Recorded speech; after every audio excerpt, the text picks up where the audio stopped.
وہاں آپ نے دیکھا تھا کہ 13 آیات آئی تھی کہ جن میں قیامت سے قریب کے واقعات کا تذکرہ تھا، اور اس کے بعد آیت آئی تھی علمت نفس ما احضرت۔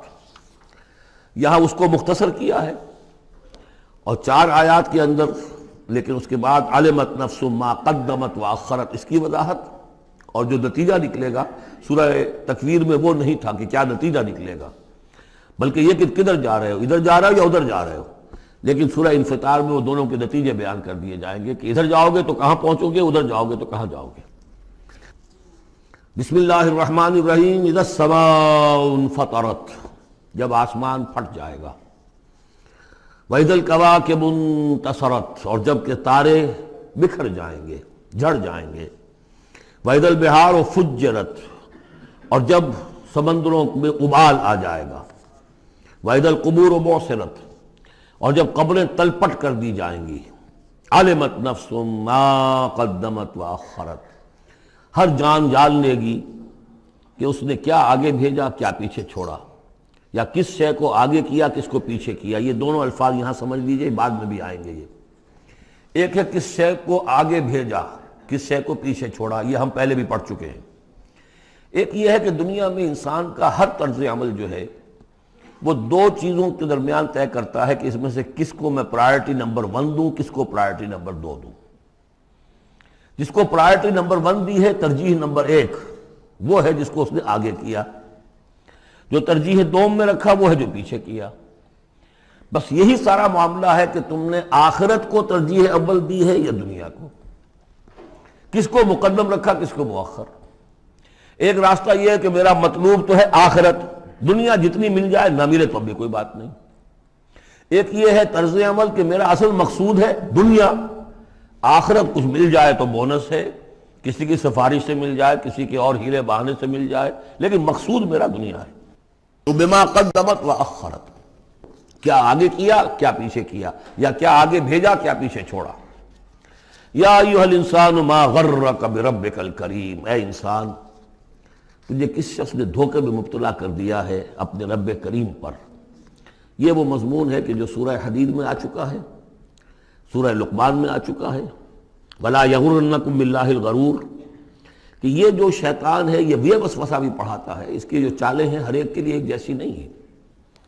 کسی کو یہ ہے کہ کسی فرض سے روکنے کے لیے نفل میں لگا دے گا، تم نفل کاموں میں لگے رہو، مجھے اونچی عبادت ہے، تقرب اللہ حاصل ہو جائے گا، فرائض سے کنارہ کشی ہو جائے گی۔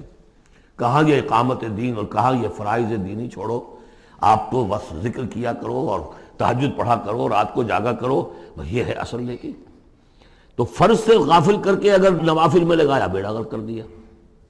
تو اسی طریقے سے یہ اس کی ایک چال ہے، اللہ تو بڑا غفور ہے، بڑا رحیم ہے، یہ کیا چھوٹی چھوٹی باتوں پر وہ پکڑے گا، خام خواہ تمہیں خیال ہے وہ اتنا کوئی خوردہ گیر نہیں ہے، اللہ بڑا غفور ہے، کریم ہے، رحیم ہے۔ اب اس سے وہ جری کرتا تھا کہ جرت بڑھتی جا رہی ہے اسی پر کہ اللہ کی شان غفاری پر دھوکہ کھا رہا ہے۔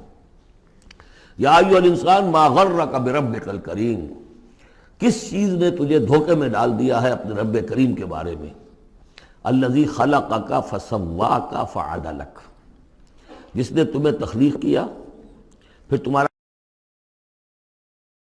پیدا کیا، برابر کیا، عدلک، تمہارے قواعد جسمانی قواعد نفسیاتی ان سب میں ایک اعتدال پیدا کیا ہے۔ یہ عدل جو ہے یہ گویا کہ اس تخلیق کے اندر بھی مضمر ہے، انہیرنٹ ہے، اور اللہ تعالیٰ بھی عدل کرے گا تاکہ جو بھی گناہگار ہیں ان کو سزا دی جائے اور جو نیکوکار ہیں ان کو جزا دی جائے، یہ اس کا تقاضا ہے۔ لیکن تم در حقیقت اس کی شان غفاری کو ایمفیسائز کر کے اس پر زیادہ اس پر زور ڈال کر تم انکار کر رہے ہو۔ فی ای صورت ما شاء رکبک، پھر جس شکل میں اس نے چاہا ہے تمہیں ترکیب دے دیا، جوڑ دے دیا۔ کلا بل تکذبون بالدین، تم جزا و سزا کا انکار کر رہے ہو، در حقیقت اللہ کی شان غفاری کے قصیدے نہیں پڑھ رہے ہو، بلکہ یہ شان غفاری کے قصیدے پڑھنے کا مطلب کیا ہے کہ تم در حقیقت جزا و سزا کا انکار کرنا چاہتے ہو۔ عصیاں سے کبھی ہم نے کنارہ نہ کیا، پر تو نے دل آزردہ ہمارا نہ کیا، ہم نے تو جہنم کی بہت کی تدبیر لیکن تیری رحمت نے گوارا نہ کیا۔ یہ بالکل وہی فلسفہ ہے، جہنم کی تدبیر کر رہے ہو تو اس کے عدل کا تقاضا ہے کہ جہنم میں پہنچائے تمہیں، یہ دھوکہ دے رہے ہو اپنے آپ کو، اس کے جزا و سزا، اس کے عدل کا انکار کر رہے ہو۔ یہ ہے اصل میں صورتحال کی جو سمجھ لینے کی ضرورت ہے کہ اس نے تمہیں بنایا، اس کا تسویہ کیا، اس میں عدل پیدا کیا، توازن پیدا کیا، پھر تمہیں جس طرح چاہا جوڑ دیا۔ کسی کی ناک بڑی بنا دی، کسی کی آنکھیں بڑی بڑی بنا دی، جو چاہا اس نے کیا۔ آپ نے اپنے فیچرز خود تو چوز نہیں کیے ہیں کہ اپنی مرضی کے مطابق بنا دیے گئے ہیں، آپ کی مرضی کے مطابق۔ ہاں، حضرت حسان ابن ثابت نے کہا ہے حضور کے بارے میں کہ کأنک خلقت کما تشاء، اے نبی ایسے معلوم ہوتا ہے کہ آپ کو تو پیدا کیا گیا جیسا کہ آپ نے چاہا۔ آپ کا حسن جو ہے وہ اپنی جگہ پر ایک شے تھی، وہ ایک اعجازی صورت ہے۔ ظاہر بات ہے انسانوں کو جو بھی ملتا ہے وہ تو اپنا، ان کا چوائس کوئی نہیں۔ فی ای صورت ما شاء رکبک، مختلف اجزاء کو جس صورت میں چاہ جوڑ دیا۔ کلا بل تکذبون بالدین، اصل بات کیا ہے کہ تم جزا و سزا کا اور عدل کا انکار کر رہے ہو۔ وَإِنَّ عَلَيْكُمْ لَحَافِظِينَ، جبکہ ہم نے تمہارے اوپر محافظ فرشتے بھیجے ہوئے ہیں۔ یہ تو پھر سب ایکسرسائز ان فیوٹیلٹی ہوئی، کائے کو ہم نے فرشتے بھیجے؟ خامخواہ کو دو سنتری تمہارے ساتھ ہم نے بٹھا رکھے کائے کے لیے؟ اگر جزا نہیں، سزا نہیں، پکڑ نہیں، محاسبہ نہیں، کچھ نہیں، تو یہ کیا ہے؟ ہم نے کاہے کے لیے کیا؟ وَإِنَّ عَلَيْكُمْ لَحَافِظِينَ كِرَامًا كَاتِبِينَ، وہ بڑے باعزت فرشتے جو لکھ رہے ہیں، يَعْلَمُونَ مَا تَفْعَلُونَ، جو جانتے ہیں جو کچھ تم کر رہے ہو۔ یہ چیز اللہ نے پھر کاہے کے لیے کی؟ یہ سب جیسا کہ میں نے کہا ایکسرسائز ان فیوٹیلٹی ہے، یہ تو عبث ہے، کار عبث، اور اللہ تعالیٰ کوئی کار عبث بیکار نہیں کرتا۔ تو نتائج نکلیں گے۔ نتائج کیا ہیں؟ ان الابرار لفی نعیم، نیکوکار اللہ کے وفادار بندے وہ ہوں گے نعمتوں میں۔ وَإِنَّ الْفُجَّارَ لَفِي جَحِيمٍ، اور جو فاسق و فاجر ہوں گے، جو کہ اپنی نفس کی شہوات و خواہشات کے بندے ہوں گے، لفی جہیم، وہ جہنم میں ہوں گے۔ یصلونھا یوم الدین، داخل ہوں گے اس میں یوم الدین کو، جزا و سزا کے فیصلے کا دن۔ وما ہم عنہا بغائبین، پھر وہ وہاں سے کہیں جا نہیں سکیں گے، غائب نہیں ہو سکیں گے، وہاں سے نکلنے کا کوئی سوال نہیں، وہاں سے بھاگ جانے کی کوئی جگہ نہیں۔ وما ادراک ما یوم الدین، اور تمہیں کچھ پتہ ہے، کسی نے کچھ بتایا ہے یوم الدین کیا ہے؟ ثم ما ادراک ما یوم الدین، پھر تمہیں کچھ اندازہ ہوا ہے کہ یوم الدین کیا ہے؟